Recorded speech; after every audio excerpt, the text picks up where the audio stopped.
আমি বিচার চাই আমার ভূত রয়েছে না আমি এ বেটির ভূত বেটির কথা কোনা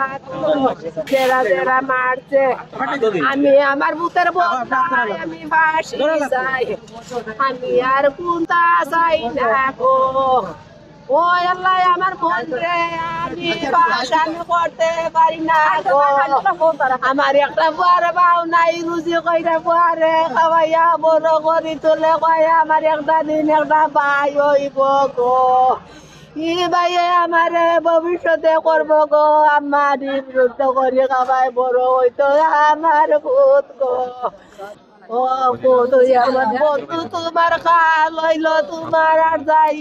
লইল রে আমি বাবু তোমারে তো কিলাম আমি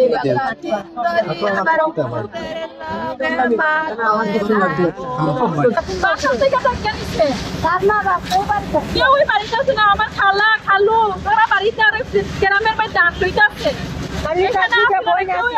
আমার ভাই একটা প্রতিবন্ধী পাও নাই আর ওই একলাই কিছু পড়াশোনা 7-এ পড়ে 11টার সময় তারা পূর্ণ কীর্তন ছিল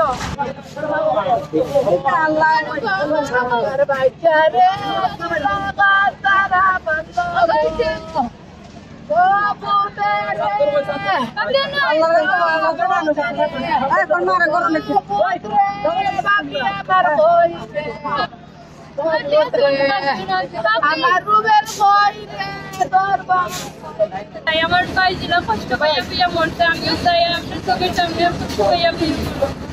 আমরা একসাথে খাওয়া দাওয়া করছি রাত 11টার দিকে খাওয়া দাওয়া করছি 11:30টার দিকে তার কিছু বন্ধু তারা ডাক দিছে বাইরে যাওয়ার লাগে তবে আমি জিজ্ঞেসি বারবার কই যাস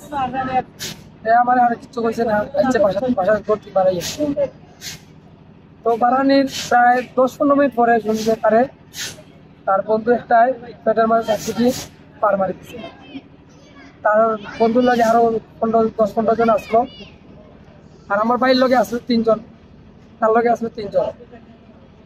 পার মারার পরে আমরা দৌড়িয়ে বাড়াইছি আমি পরে তার বন্ধু বান্ধব আসলো যারা তারা হসপিটাল নিয়ে গেছে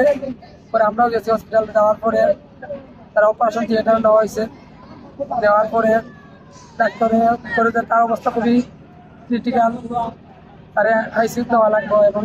তার খুব ব্লিডিং হয়েছে তার ফুসফুসের মধ্যে ক্ষত হয়ে গেছে তার ভিতরে রক্ত জমাট বাঁধিয়েছে পরে আমরা উসমানী তো আইসিউ বেড খালি নাই অন্যান্য প্রাইভেট হসপিটালও যোগাযোগ করেছে আইসিউ বেডের জন্য খালি পাই নাই অবশ্যই আমার ভাই অনেক কষ্টে মৃত্যুর সাথে মারা যায় যারা আমার ভাইকে যেভাবে নির্মমভাবে জখম করেছে তাদের আমি দৃষ্টান্তমূলক শাস্তি চাই।